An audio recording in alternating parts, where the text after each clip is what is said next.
Hello, and welcome to the Libri Labra Book Club. Today we are talking about The Assassin's Apprentice by Robin Hobb. Also, I'm joined by my husband, John, aka BookTube and also Book Club VIP member, Tom. And before we jump into things, if you ever want to join us on camera on the chat, you can do that by joining the Patreon, patreon.com/Libri Labra. There's a few different perks. You'll get some behind the scenes footage, some bloopers. You'll be able to join a Facebook group that we have where we talk about the media that we're consuming. There's priority commenting in YouTube comments. And you get a bookmark, and there's a few different tiers to kind of check out. So I feel like my internet is being a little weird. So let me see if this helps. Hopefully it doesn't destroy everything. All right. So Tom, this was a book that you selected. Also, yes. We're not going to jump into spoilers right away. We'll kind of talk a little bit about our initial thoughts, and I will let you know once we're jumping into spoilers. So, Gad, what made you select this book? Probably a boring reason, but it's a book I probably should have read by now. Now, this is a long-running series that Robin Hobb has going. It's actually been recommended to me I can remember at least once. So to that person, hey, I finally did it. I actually read the book. So, no, but I've been averse to big book series because that's all I seem to read anymore. Having just finished The Expanse, and now I'm in the current novel of Outlander. But we have with another one. But like I said, it's just something that I've heard about a lot about, and it's just something that I really should read that, and so that's why I put it on the list for this month. So I ended up voting for it because I think I had the audiobook. I thought I had the first book in the series. It turned out that I did not have that as an ebook, so I ended up having to buy it. But there is a booktuber that I follow called Booked and Busy, and so Aaron from Booked and Busy has forever talked about the Farseer trilogy just being an absolute favorite, and so I kind of have an aversion to high fantasy just because I feel like it's a lot to take in, and it tends to be long, and the series are usually long. So, but she spoke so highly of it that I thought it would be good to finally check it out. Right. So what were you thinking after you finished the book? Non-spoilery thoughts? Oh, I enjoyed it. I was happy with what it transpired. I do like these kinds of I like this genre. I like this style, I guess. I don't know. I'm a fan. How about you, Tom? Well, again, its reputation preceded it for me. Without going, I'll go into why later in the discussion, but as I was reading it, I was like, well, this is okay. And it's nice, not thrilling, but nice until the end. And I was like, okay, I can see why it gets the praise it deserves. So that was my reaction. I think it was a little bit difficult for me to get into at the beginning. Like, I wasn't sure that I understood what was going on. And while, like on a micro level, I understand all the interactions that Fitz had with the people that he was interacting with and the things that were going on, I think I'm not sure I understood overall what was happening in the world in regards to like some of the politics and what was happening. Even by the end, I still wasn't sure like what was happening in the world that set the chain of events into motion completely. And I know at some point I was confused about who the brothers were, because it seemed like there were a lot of them. But you had given me a warning at some point. Yes. Yeah, you gave me a trigger warning. Yeah, for we are non-spoilery. Just keep. Yeah, we are. Warning. Okay, so well, I mean, it's a trigger warning. I feel like people should know. There's definitely some animal abuse, I guess, happening in there. Yeah. Yeah.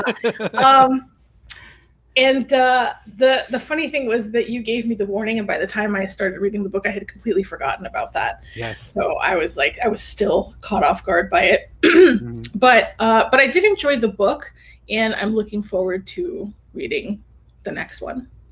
Mm-hmm.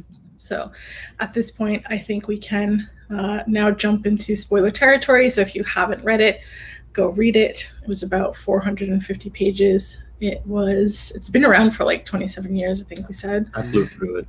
Yeah. So it's an easy read. And then I was listening to the audiobook while I was reading, and the audiobook narrator did a good job as well.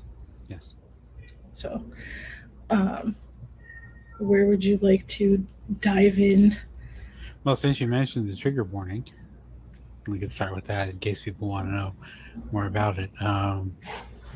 There is the death of one animal. Well, actually, implied 2 deaths of animals at human hands.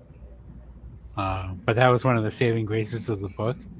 When we get to the end of the book, and oh look, there's the dog. Right. And it's like, surprise. I'm trying to be as non-spoilery as I can.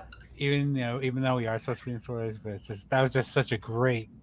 It's like, okay, you got me. I did not see that one coming. I did not either. I assumed the same thing that Fitz did. And I was distraught about all of it throughout the whole Yes. book. So. And at one point, I was thinking, the dogs had to have gotten together and say, "Look, don't go over to Fitz. You know what happens with people when the right, yeah, right. They do." But it's also different in the sense, I guess, J.K. Rowling has taught us that these trades and such are apparently you go to boarding school to learn, like being a wizard or something like that. It's like, no, you were stuck with whoever you had at the castle at the time, mm-hmm. And good, bad, or indifferent. So, yeah, I forget who their Skillmaster was. Galen. I don't remember his name, but it's just like, how long? I was wondering how long is it going to take for them to see that the skill and what was the other one with the animal? Yeah, the will. They're one in the same skill. Yeah, exactly. I was like, how did we not put this together by now? That should be pretty obvious, but there you are. But the book opens with Fitz being dropped off. At I'm assuming it's the castle. Right, the castle gates. Yeah, and the guard's like, Right. Yeah. What do I do with this? Right. And turns out he's like the heir apparent's bastard son. So, that immediately makes him a political pawn, and we see how that plays out. What'd you think of that whole narrative? See, that's like one of the pieces that I didn't fully understand. I know there was a bunch of brothers. Like at some point, I didn't realize that the king wasn't one of the brothers. So John had to explain that to me. He was like, no, that was their dad. And I was like, oh, I don't. So there were things like that I didn't get. I didn't get exactly what happened with chivalry. Do we even know? Because we don't have a body, so I don't think we do know. Right. It was there was multiple guesses as to what happened to him. Right. He's just off the board for now. Right, because somebody said that he fell off his foot. Okay, right. Yeah. And Bird's is like, there's no way. Yeah. That's like that doesn't sound like a plot or but who knows.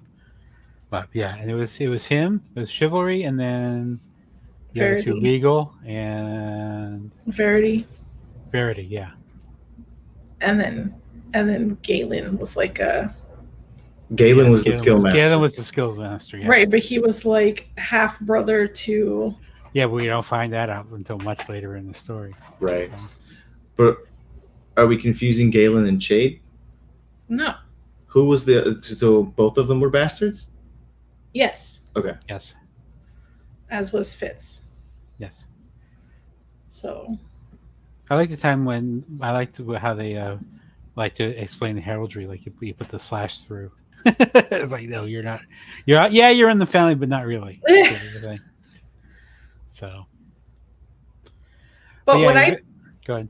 what I didn't understand was there was a lot I didn't understand. I feel like the author was saying a lot without saying it, and so Okay. sometimes I was just kind of left to make up stuff myself. Like Like what? for example, the relationship between Barrick, I think that was his name, right? Marriage. Yeah, Barrich Birch, yes. and Chivalry. Yes. Mm-hmm. Burge was chivalry's man. Mm-hmm. Yeah, but it sounded like to me it sounded like a more intimate relationship than that. The As way a it was being father figure, described. yeah. Oh, it was clear. He's looking for his father figure throughout this whole book, and he comes, to me at least, and then he comes with the Chade, and that's who he ends up. No, with. no, I mean Barrich and Chivalry. Burge. Yeah. Oh, Birch and Chivalry. Yeah, Okay. it seemed like there was something going on there. I don't know. And then I thought that he basically saw him as a father. okay, those weren't the vibes that I got, but okay. You thought it was like, okay. You thought it was more romantic relationship. yes, vibes. That's the way, especially when he was describing the earring and that he had given it to him as a gift. I don't know. That's the way it came off to me. I mean, but then, since let's assume that's true, or even there's a rumor of it, he gets taken off the board because of that. You see what I mean? Well, we can't have a gay person on the throne. Right. So. But then the other thing is that if Fitz is his bastard son, Mm-hmm. like, who was Patience? Because there was a wife in there somewhere, right? That was Chivalry's wife, right? Okay, so then who is Fitz's mom? Some commoner. We don't actually find out. That's like at the very beginning of the book. We don't even know who it's like a shepherdess. I'm tired of taking care of this kid. He's yours. Yeah, commoner. Yeah, it was a common shepherdess. Or farmer's daughter, something like that. They specifically don't tell you who it is, so maybe reveal a couple of books. Well, you don't know who it is specifically, but I feel like they described that it was Fitz's mother's father who dropped him off. Yes. Yeah. I just didn't understand Patience's role in everything, and like why she was the one demanding that Fitz be educated properly. He was. I read it as he was the son that she had wanted, but apparently couldn't have. Oh, so. Okay. Well, then I guess that changes things. If there was that in there, because like I couldn't understand why Chivalry was going to get married and had a wife, but then still, I mean, men do what men do, but like I don't know. It's still he was already married when he conceived the child, so yeah. Okay. That's right. That's the way I read it. Okay. Because I think the definition of bastard is it's out of wedlock, and you have to be married at the time for that to. So yeah, that's what I read it as. Patience was like, well, he's not mine, but he kind of is, so I'm going to take care of them as if he was. So she was very I guess not what you would expect for a woman during that fantasy time. Yes. I'm wondering if there was some sort of nuance that like she saw whatever kind of potential in him and just was like, I think she saw chivalry in him. Right. Everybody sees chivalry in him.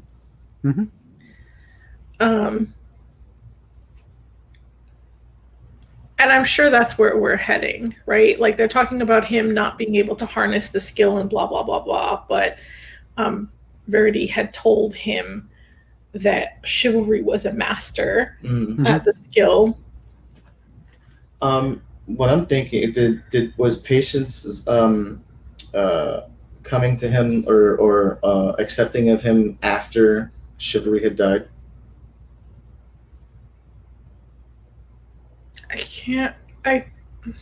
Accepting in what way? Because she did insist on his training.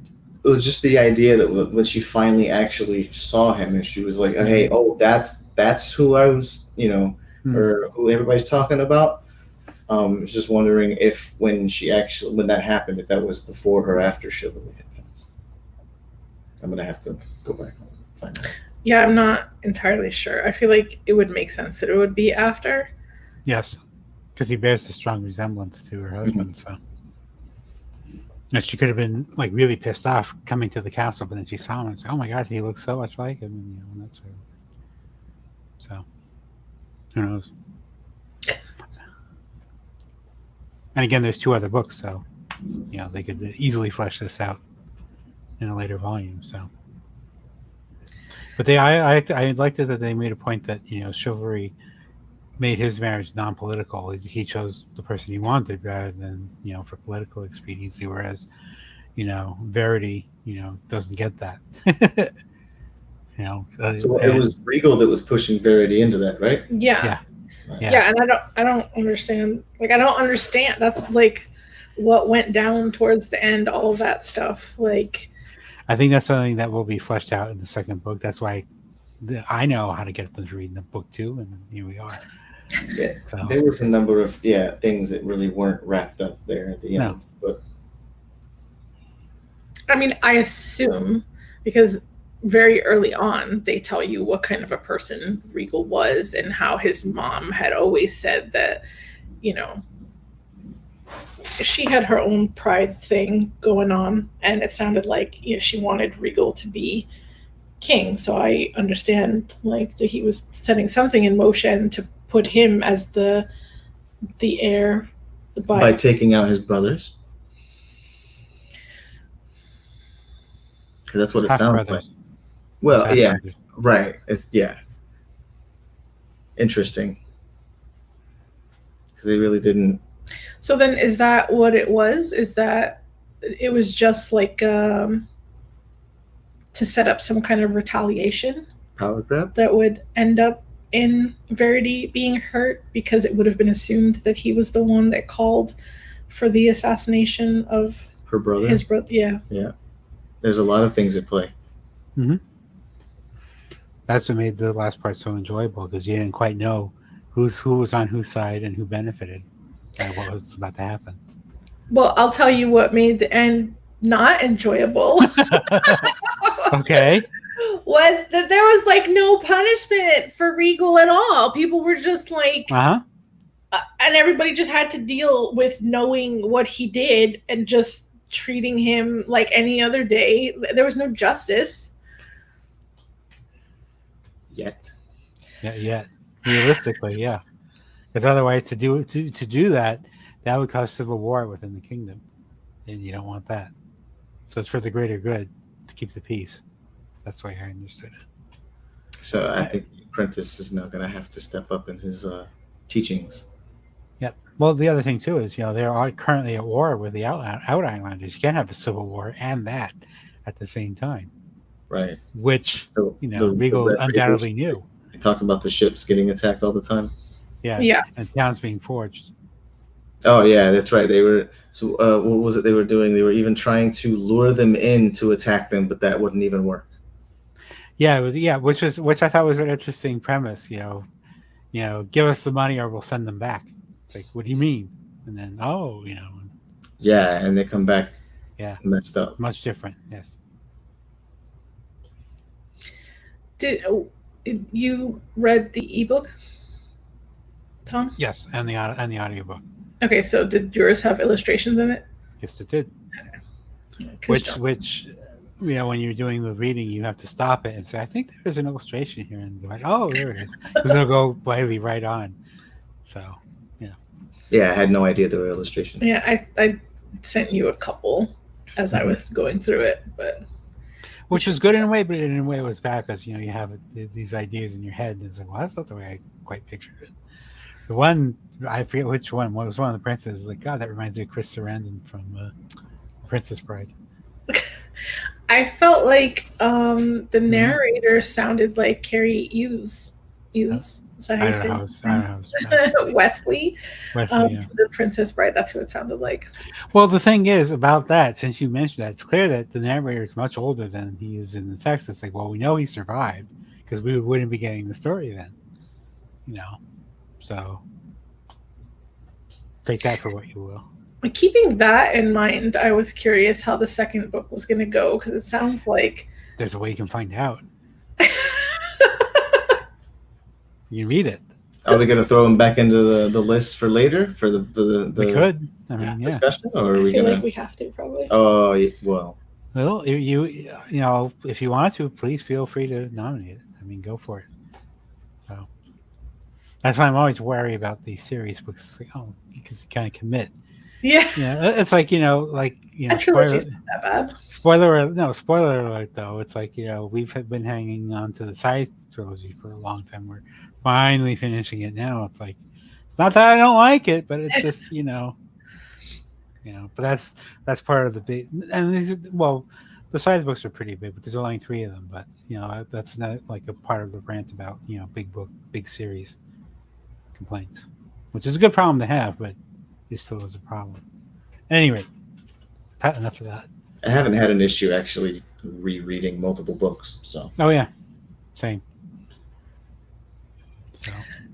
I'm really fascinated by the skill.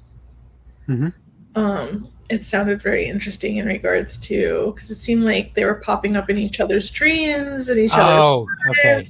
I'm glad you brought that up. Because have you? I'm sorry. Continue with your thought. I apologize. Just that it seemed to cover a lot. Mm-hmm. It reminded me a lot. Have you ever read Dune or seen Dune? No. Okay. Yeah, that's one thing we haven't consumed. Okay. I just got the part 1 of the movie is very, very good. You want to get a condensed version of that. So, but they have a faction in there called the Bene Gesserit. Then they have the voice, which sounds an awful lot like the skill, because it's like mind control and other things. So, but also very good book. So, thought maybe that will appear on the list at some point.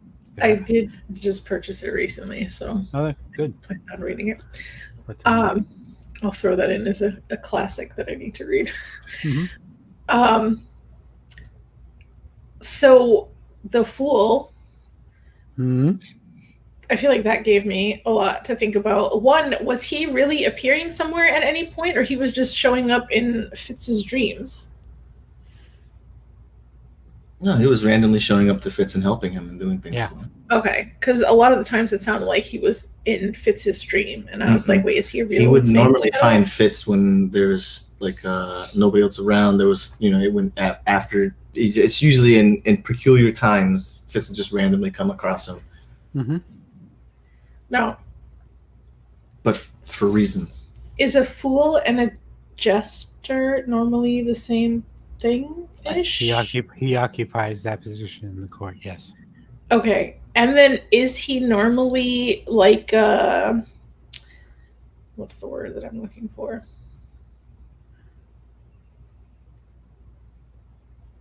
Crap, I don't know what the word I'm looking for is. Like someone who's just predicting things in riddles? Like is that what fools do? Like I guess in my mind I always thought they were just in this book, I would read that as he has access to information that most others don't. And so what seems like riddles is actually what he knows, but he can't come out and say it. It's like, well, the fool told me this, and then his cover is blown. Right, but he's essentially like sharing prophecy. Yeah, the thing about the dog, though, that's not something that he knew was going to happen. Mm-hmm. Well, he doesn't know everything. Unless he set it up to happen. Oh, that's also possible. Do you know what I'm saying? Like, yeah.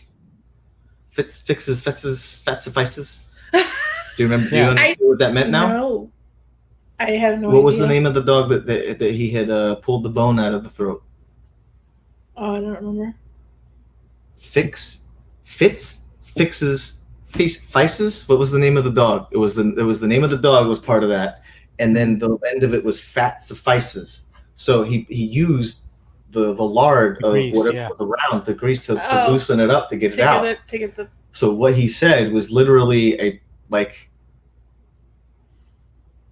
an alliterative ridiculousness, but it was what was supposed to happen. Yeah. Fits, fixes, fices, something fat suffices. It's all F and S's. Yeah. So, and of course everybody's be like, what the fuck are you saying? Oh, excuse me. Sorry. What are you saying? Oh, here comes the E rating now. No, you have to pay for those, Sorry. I gotta boop it. Boop it. Boop. No, it's fine. Beep. I don't know. He just made me think about fools in fantasy. I felt like it was slightly eye opening. I was like, wait, He gave you a completely different idea of what a jester was, right? Yeah, he thought he was just paid to be an idiot. Yes. No, it's not. Yeah. Oh, good. The cover's working. Yes, exactly. That's Right. what It's that's supposed what to it's be supposed to do. comedy, I mean, entertainment of some sort. It ends up being espionage, I imagine, every time. Mhm. Exactly. Well, keep in mind, though, I mean, this isn't a spoiler because you can look at the book list, but, the assassin has his own set of books, his trilogy. The Fool has his own set of books, and there's a trilogy with them together. Oh, yeah, because I think I accidentally bought The Fool's Assassin, and I don't know what book is that book one in the second trilogy. That wouldn't surprise me. Because when I went to go open the book, I was like, wait, this is not the right book. Yeah. But they're also similarly named. It's easy to oh no, what's this? No, that's not. Wow. So what's the other? It's not the Farseer. Who is it? Who's the Fool? Well, the family's called Farseer, isn't it? Yes. Is that what it is? Farseer, yeah. Oh yeah, okay. About that, I have to say something. I get why they do it, but it sounds so goddamn dumb. Being shrewd, or Lady Patience. It's I'm ready for this. I get what you're doing, but please stop. Yeah. She was like, I didn't like that. I mean, I get, naming a child something that you want them to become or whatever. But why would you name a kid Shrewd? It was just too. Oh, and a king, you want that. There's no subtlety. Well, I mean, did he end up with that name after the fact though? Because I mean, you just end up naming your kid Shrewd, really? Yeah, but that's the thing, when you name the kid Shrewd, what if he turns out to be dumb? Well, now what? Now it's a joke. You should try to get in the frame a little bit. Yeah, I'll move over slightly. I've been trying to. That's why I'm leaning the way I am. You want me to? But we'll have to find out another way to handle this in the future. And I really liked Barrage as a character. But, he was kind of rough around the edges, I feel like. Well, that's the point. He's a man of Yeah. He was Father Hagrid. No. He was a big, he was a rougher version of, he was the Beastmaster. Yeah, he was. Yeah, okay, fine. No. Hagrid is so sweet. He's a oaf. He's no, different, way different personalities. I don't see Hagrid being treating him as a father figure, though. Yeah. Oh. The thing about Burrish, though, is that one of the things I liked about it is had the conversation they have at the end. It's like you would think that I would actually kill a dog, sort of a thing, and it's like I was kind of mad. You don't know me at all, yeah. Yeah, we thought that. Mm-hmm. I hated you for a while there, buddy. With the torches and pitchforks, yeah. No, I mean, I knew you did what you had to do, but you didn't have to do it. That was my thought, but he didn't. Yeah, and that's the thing, they don't having this great reunion, which I thought good. That's well done. Maybe it'll happen later, and that's where you expect it, and it doesn't happen. It's like, okay, that's good. I approve. But there has to be obviously just more to why he's fighting so hard for Fitz not to connect with the animals. I understand his reasoning, but clearly he has been hurt by watching it. Yeah. Yeah. Right. Well, watching someone you love or care about devolve into an animal. Correct. Right. I'm sure it's upsetting, and you don't want it to happen to anybody else. And interestingly, it was something that was mentioned in the Maybe it previous was Fitz Chivalry, or maybe it was Prince Chivalry. That's kind of what I was thinking. That's kind of what I was thinking. Mm-hmm.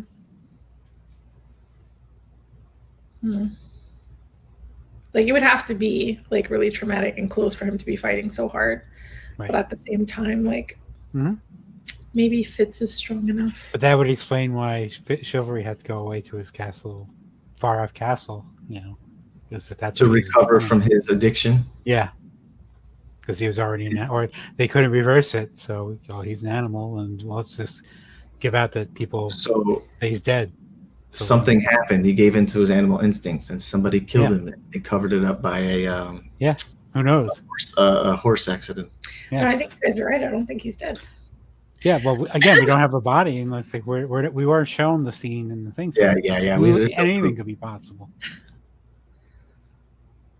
So he'll pop up in book 3. It's like somebody else falling over a balcony into a dark pit. Well, I mean, you don't know. I asked you if Verity was good, and you were like, none of them are.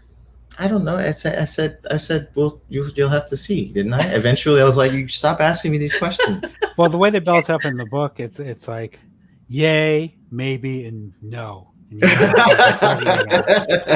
a lot of that, actually. Yeah. Chivalry, it's like, yay, you know, and okay, you know, maybe, you know, Verity, but not Regal. Definitely not Regal. I just wanted someone to root for. Like, I was obviously like rooting for Fitz, but I just wanted to believe in the good guy. Like, I wanted to believe one of the authority figures. Yeah. It was interesting. You know, it didn't quite come to this, but you know, when Fitz gets asked to carry out an assassination he doesn't want to do. You know, and that's kind of what he was put in now, because the signs were clear that, you know, it wasn't the king's wish that, you know, the Verity's wife's brother, I don't remember his name. I don't remember his name either. He has it on R. Yeah. But just in the way the conversation was going, it was clear that, you know, why would we want him to take him off the board? You know, why would we want to kill him? But apparently it's Regal that wants him dead for whatever reason. You know, and Regal's the one he's a superior officer saying, look, you know, you need to carry out this execution. So there was a few different instances where miscommunication was actually part of what was going on, is that someone had actually assumed something else versus so what I've got caught out of this is that instead of him being an assassin, he's learned to do things diplomatically. That too. And that's what Chivalry was good at, apparently. But he actually comes down to the do I you know, it has to be done for this to happen, but it doesn't. If it doesn't happen, it could, you know, things get. It was one of those instances. It was a moral quandary that I thought was very interesting. Well, good. No, I was going to say, can Chivalry's diplomacy even be trusted when it sounds like he was just using skill all to get what he wanted? Like, he essentially messed up Galen so that Galen was like doing whatever Chivalry wanted. And that was part of the reason why he hated Fitz. So, like, he was essentially working people's minds. He was using them.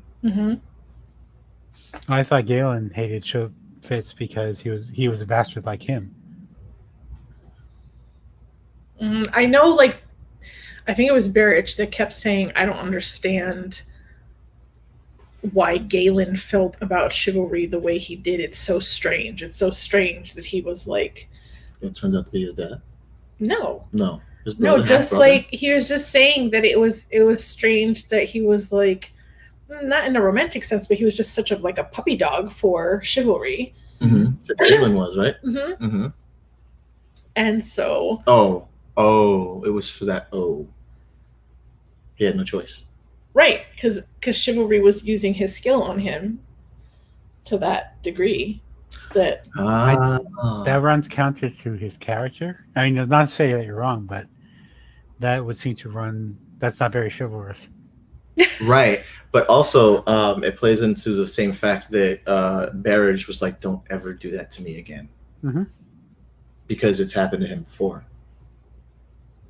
Because when Fitz reached out to him instead of the dog,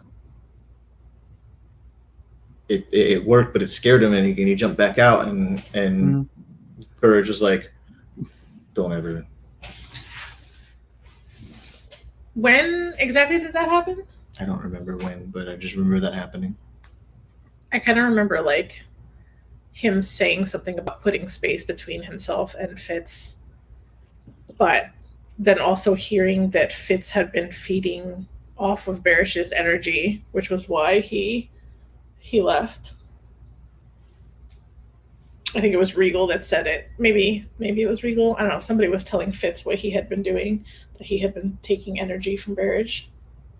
I didn't remember that part, but do we believe that, or was it something Regal was lying to him about? I think there were things that Barish said to Fitz that lined up with that being the case, and then even at some point, Barish said, "I used to provide energy to your dad. Here, try to take some from me now." Oh, that's what that was about. Okay, wow, I didn't realize that they could.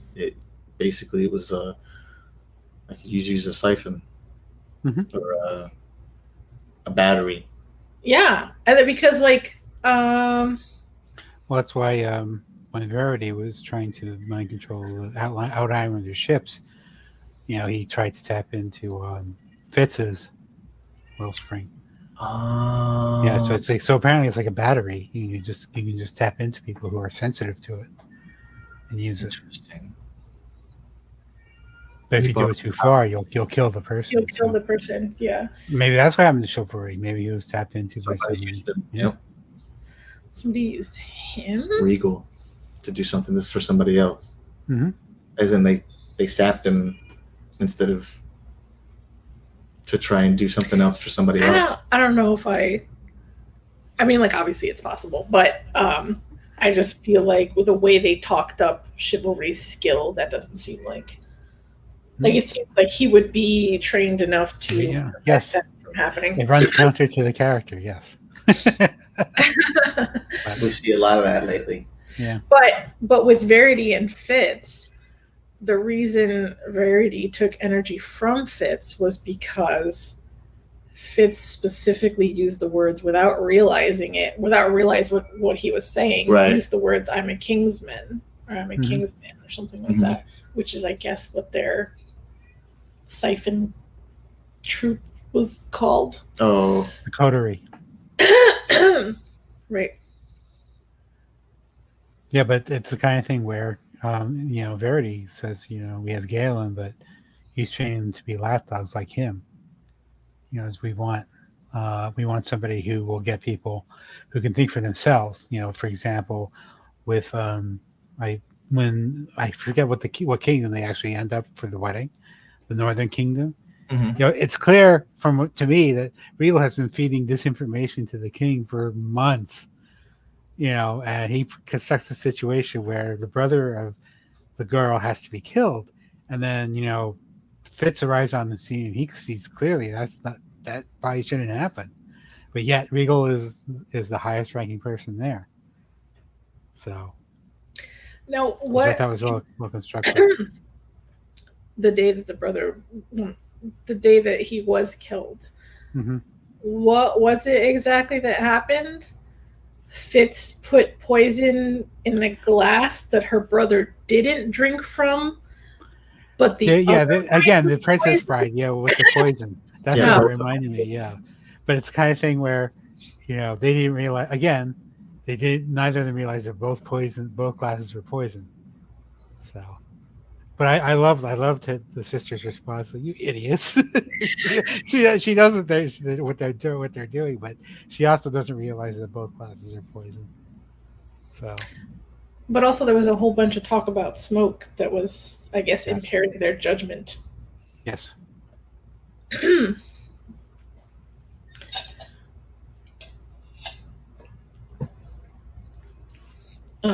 Wouldn't they actually fill the entire courtyard or room or ballroom of whatever they're doing? Like they would burn it in a big thing and fill the entire room.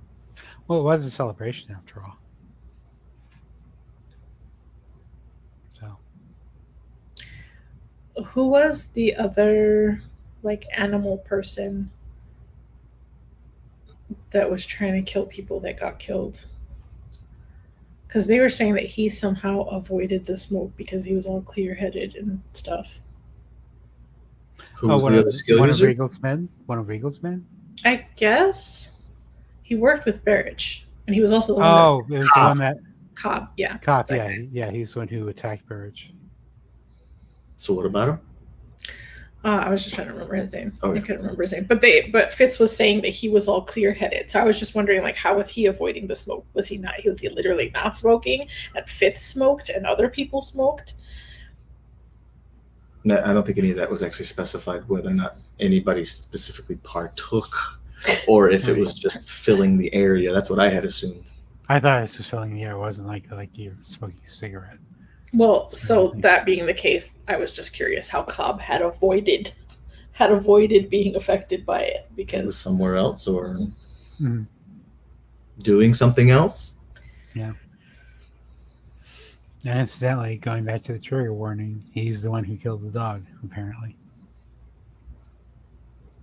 But that was so out of character. It's just like, since we're talking about the skills, maybe he was under the, That's what I'm expecting, actually. What? Yeah. That someone used him to do things instead of actually doing the things for themselves. They were doing it. They were Cobb. They were using Cobb as a pawn. Right. Well, that goes beyond the way the power is talked about. No. A little, like, I don't know. I felt like throughout the book, like they were talking about maybe marginally influencing someone, or unless they have a conduit or a battery, someone else to draw power from, increases the distance that they can do and what they can do to them. Jeez. Well, the implication that it was Regal and he wasn't far off, so or Galen for that matter. It could have been Galen. Who knows? Since they were in league together. But it was just odd to me, like with the viciousness of the attack on the dog. It's like, what does this have to do with it other than F you, Right. Yeah. Somebody hated Fitz. Yeah.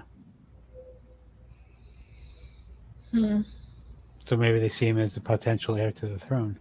Regal tried to get rid of him and the brothers at the same time. So my guess is that Regal was the one doing most of the stuff, or coercing somebody else, or has some other person doing it because they have something on them. Yeah. Right. Or some sort of extortion plot. Well, towards the end, when Fitz was like losing himself in the baths, and he called out to Verity, he was able to see that Galen was actually siphoning from Verity. I was wondering about that. Is there some sort of visual aspect that we might see in a is there a film or TV media about this yet? I don't think so. Not that I'm aware of. There could be. Because I'm wondering if using the skill is giving some sort of visual aspect to it, or if when he did and he saw, or actual sort of. But he's doing it. Remember, Galen's doing this under the cover of Verity, using his skill, like almost 24/7. Right. So how could you tell the difference? Right. That's correct. There has to be some seeing aspect to it. I don't know. As I was reading it, I kept, especially because it's introduced to you in the beginning with Fitz connecting with animals, I just kept thinking of like Beastmaster.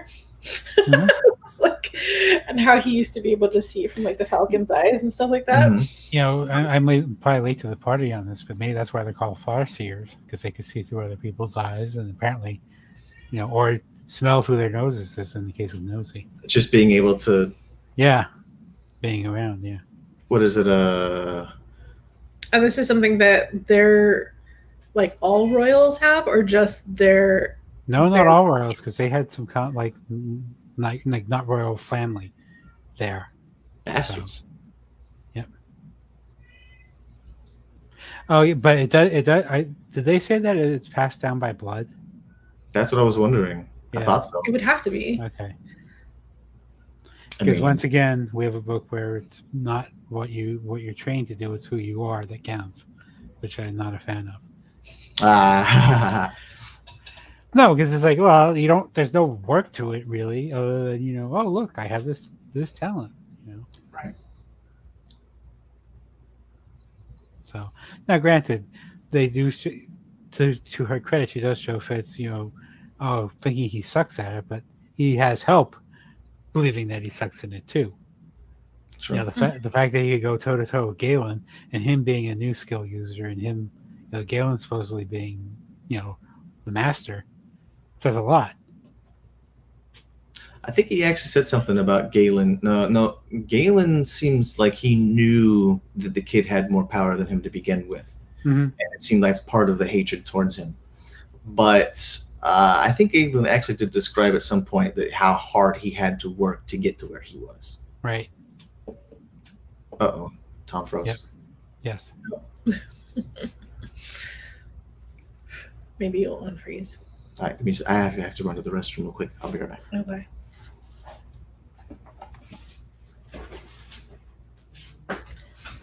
Oh. Oh no.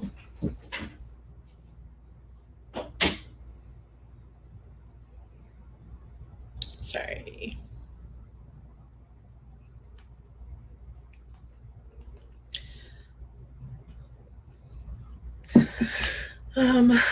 Looks like we lost Tom and John stepped away, but hopefully Tom can pop back in. And then I guess we'll likely just do final thoughts.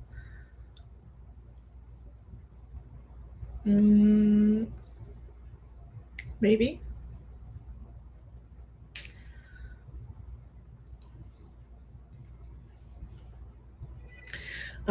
But I guess I'll just talk to myself about this. I am definitely looking forward to the second book. I hope that I hope that Verity is the good guy that I want him to be. Yeah, buddy. It's a bad time to leave me by myself. What? What happened? Oh, Jesus. Because that was when Tom Yes. fell out. Sorry.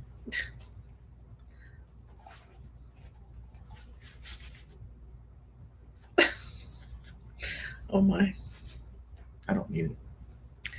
It's just in the way. I was saying that I hope that Verity is the good guy. And it doesn't get all weird. Like maybe Galen was doing a lot of bad shit. I mean, that's the idea, right? I can't remember what it was that they said. I know like Verity had explained that Galen was somehow convincing Fitz that he didn't have the skill. Mm-hmm. But also that there was space put between him and Barrett, so he wasn't able to draw energy from a source, which is also why his skill stopped working. Oh, that makes sense. Okay, all right. I didn't catch that, I guess. Something else, Susan? Oh no. That's something else. Just that's not good. Full reset might help. Like,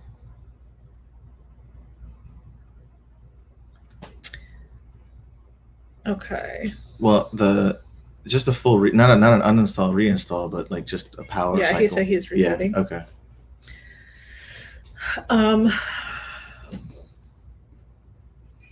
I mean, it seems obvious to me that like Fitz is just going to end up being as powerful as his dad. What that translates into, I guess, if not more, because the underdog is always given plenty of power. Go ahead. What I'm really curious about is why Shade was not sent.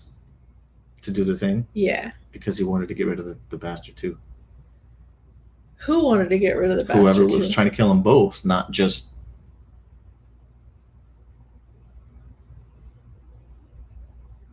Like, I don't think the king just sent Fitz to his death. I don't think that was the plan or the intention. I think It was his first test. I think maybe they trusted him in a specific way. Maybe the king trusted him in a specific way, but also he didn't want to reveal the identity of his actual assassin because Regal didn't know who Shade was. He kept saying Lady Time. Okay. Oh, that's why it feels weird, because it's the thing. So, but even Shade was like, I don't understand why he's sending you and not me. So hopefully that'll come to light. Well, I mean, I don't know. There will be... I don't even know that information, so...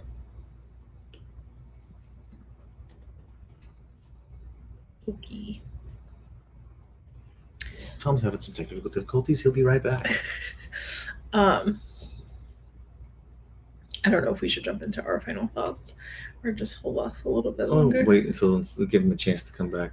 Is there anything else you can add? Like, do you... I mean, I kind of shared who my favorite characters were, and I do think the Fool was interesting. Like, he obviously has a bigger picture of things because he was telling Fitz, the longer you stay alive, the more options there are. Is what he had told him. For changing the country and making things a little bit better versus having Regal or somebody that's unfit for the throne to take it, but making him the... I don't know. There's a lot. It's obviously going to be a lot to this story. I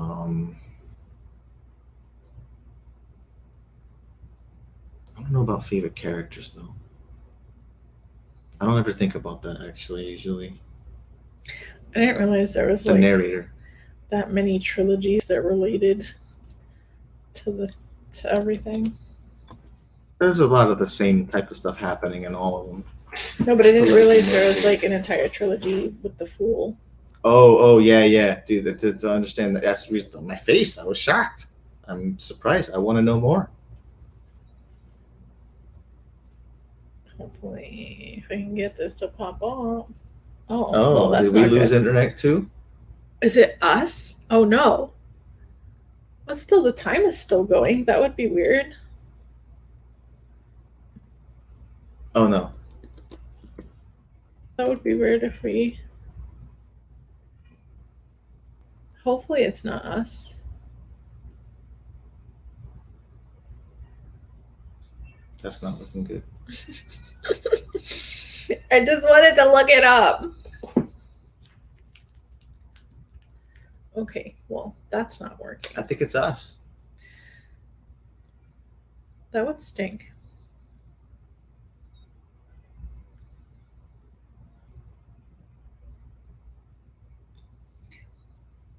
Well.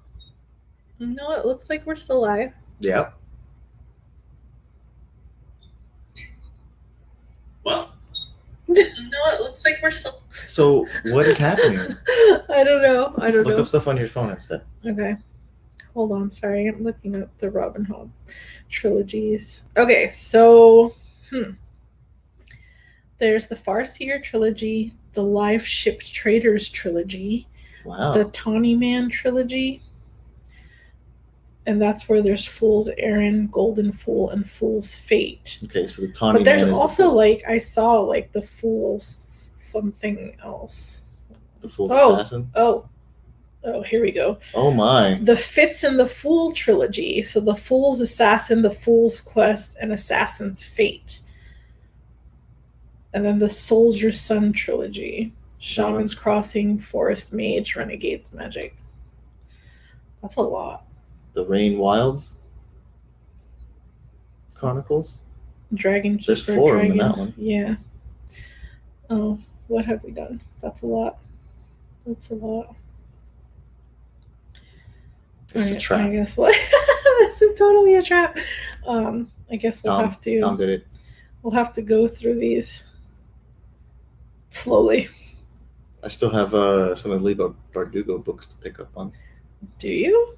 Yeah, I think there was another one that I didn't read that you didn't purchase yet. No. Was it a list of? I thought I bought them all stories? for you. Oh, if it's short stories, then maybe. But I thought I bought all the other ones for you. I'll go back. I wonder if these are just in order of publication or of like in order that you should read them, because Fitz the next one starts is up the live here, show. but then Yeah. Fitz is brought up again down here. So I have to look up some sort of order, chronological order to read them in. It's a lot.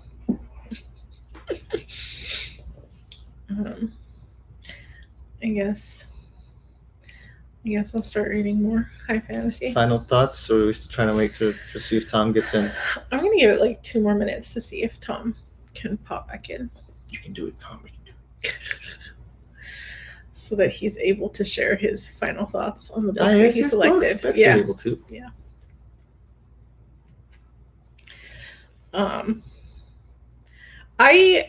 I think I was surprised by how emotional this book made me, because I kind of teared up, and like at the end I was definitely crying.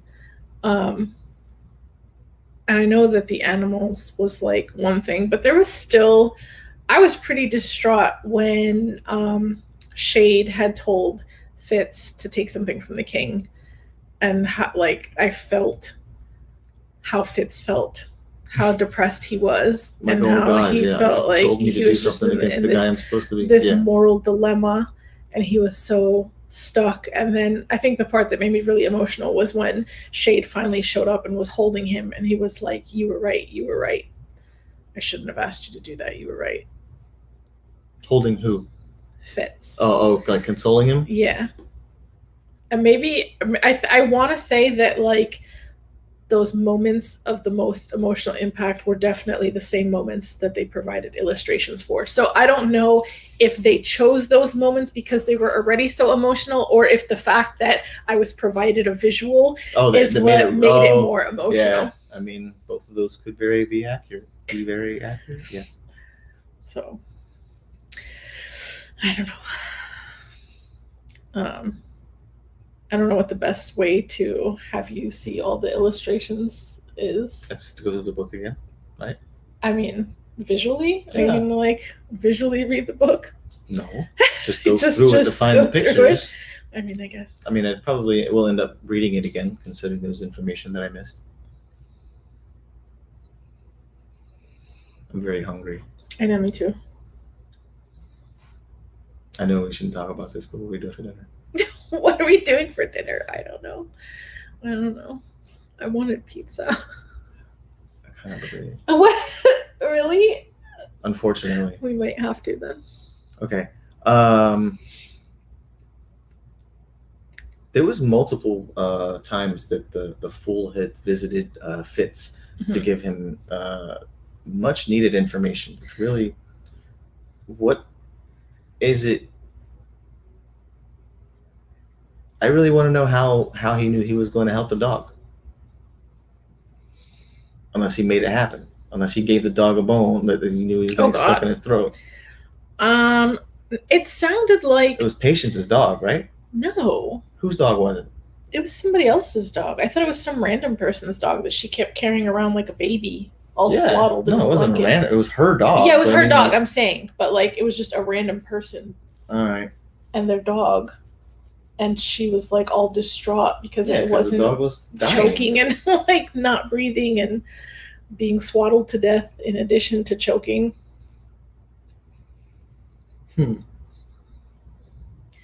she, I don't think it was. Why do you think it was Patience? I don't know. I just trying to figure out who's. There was a female that was carrying a dog around. That's the only. I don't know who's. She was carrying it around like a baby, which to me tells me maybe she lost a recently baby? suffered a loss. Yeah. Yeah.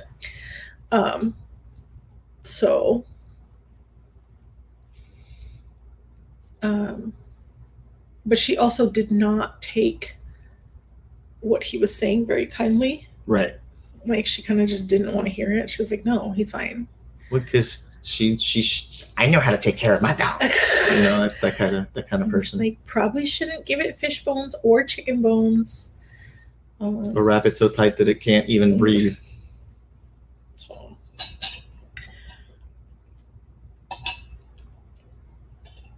Oh, there was one thing that I wanted to mention. That was, I was reading some reviews on Goodreads last night, and the one that I'm about to reference right now was from My Name is Marines. And what she said was that this book in its entirety did not have a clear beginning, middle, and end, that it felt very much like the beginning of a much larger story. Oh, yeah. Oh, yeah. And so, you know, her complaint was kind of that she, you know, even when reading a series, that she prefers that it still be somewhat more contained. Yeah. With a little cliffhanger at the end. Something like that. And so I definitely get that. And while tons of things happen, and I definitely felt like ups and downs, I do see how someone might read this and be like, this was boring. Because there's a lot of information. There's a lot. But I appreciated the fact that it was kind of told in first person, which I think for fantasy is not all that common, especially when you introduce like so many characters and you're kind of seeing what everybody's doing and how the whole world fits into itself. Normally, you're not seeing all of that from one character's perspective. Then we also, because the reason that happens because it is a frame story, because he is telling his story. So what I'm wondering is, when do we come out of the frame, or if we do at all? Probably you know not in this trilogy. Well, oh, okay. Is what I'm thinking, but I'm still curious as to how that's going to go, because it seems like towards the end of this story, he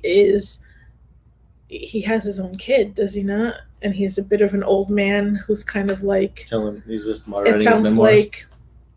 It sounds like he ended up taking that scribe job, is what I interpreted it as. Okay. So maybe it's just been a while since he had to worry about whatever troubles the kingdom was in. So maybe that's what ends the trilogy, this specific trilogy. Guess we'll see. I don't think Tom's gonna be able to come back. Let me just leave him a note.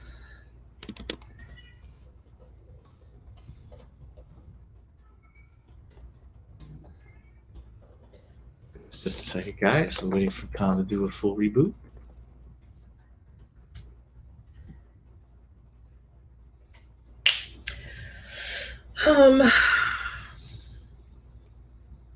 Come back into this again. Just for our final thoughts.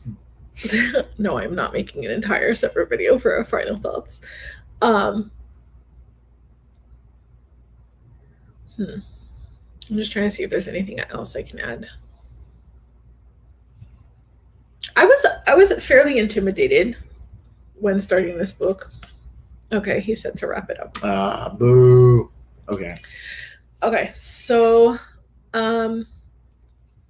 yeah, I don't know. I was just scared. I was scared going into this book. I had a feeling that I wasn't going to be able to wrap my head around everything, which was still the case, but I think I still got a good idea of how the characters were interacting, even if I didn't understand the overall politics of the entire storyline. Things might be a little bit clearer in the second book now that I have an understanding of who the individual characters are, so I don't have to necessarily learn that the second time around. But did you want to do your final thoughts? Yeah. I went into it blind. I mean, outside of the name of the book, I didn't know what we were reading, so I thoroughly enjoyed it. Did you not vote for this one? Did you vote for something else? I don't remember. Oh, okay. But I just know that going into a high fantasy, I was like, I'm not not too big on that because of how big they are, and I didn't realize that they were this big. It was this big. If you guys kept saying trilogy, I was like, okay, this isn't so bad. But now that's a lot more than that. But I don't know. I'm gonna. What's your rating? I give it a 5 stars because I would read it again. Okay. Do I give it 5 stars? Not yet. I don't think so. I really enjoyed it. I don't think it was a 5-star for me just quite yet. Maybe after I've completed the series, maybe I might like reassess. After you understand a little more? Yeah, maybe. Right now it's definitely a 4 though. I 100% want to continue the series. I'm very interested in reading more from Robin Hobb, and I'm wondering if that list of the trilogies, if they're all part of the same world, or if some of those trilogies are like separate worlds. You know what I mean? I don't know. Sometimes people write worlds that are very vast. Mm-hmm. But so I give it 4 stars, and I look forward to reading the rest of this trilogy. Same. Now, as far as what we're reading for June, this is your month you picked. I did? But yes. What did we pick? Oh. What did we pick? Oh, that's huge. It's the Toll. Speaking of trilogies, we're going to finish this one finally. Yes, we're finally finishing The Arc of the Scythe. And it is by Neil Shusterman, and this is the 3rd book in the trilogy called The Toll. It is chunky. It is pretty big, but I'm looking forward to talking about that closer to the end of the month, if maybe not like the first week of July. So if you've gotten this far, thank you so much for hanging in there. Tried to get Tom back in here, but unfortunately he was having some technical difficulties. So one last time, if you ever want to join us on screen while we're doing our book discussions, you can do that by becoming a book club VIP member at patreon.com/Libri Labra. And there are a few different perks and different tiers that you can check out. So even if you're not ready to kind of join the Patreon, go check it out. Maybe just follow and stick around for a little bit. And thank you for joining us today. So I hope that you'll join us next month. It was nice. Bye. Bye, guys.